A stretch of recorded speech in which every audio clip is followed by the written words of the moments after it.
సాయి భక్తులారా, బాబా బోధలో 2 పదాలు చాలా ముఖ్యమైనవి: శ్రద్ధ, సబూరి. శ్రద్ధ అంటే పరిపూర్ణ నమ్మకం. సబూరి అంటే సహనం, ఓపిక.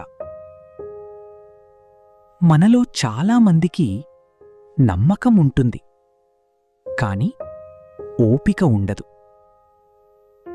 కొంతమందికి ఓపిక ఉంటుంది, కాని పూర్తి విశ్వాసం ఉండదు.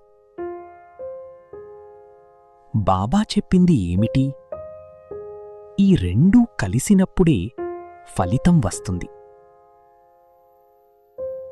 ఒక భక్తుడు బాబాను అడిగాడు, నా కోరిక ఎప్పుడు నెరవేరుతుంది? బాబా నవ్వుతూ చెప్పారు, శ్రద్ధ ఉంచు, సబూరీ పాటించు. అంటే నమ్మకముంచు, సమయాన్ని నమ్ము, అన్నీ సరిగా జరుగుతాయి.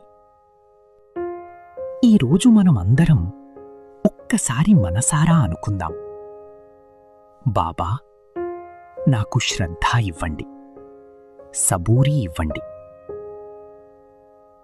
ఓం సాయిరాం.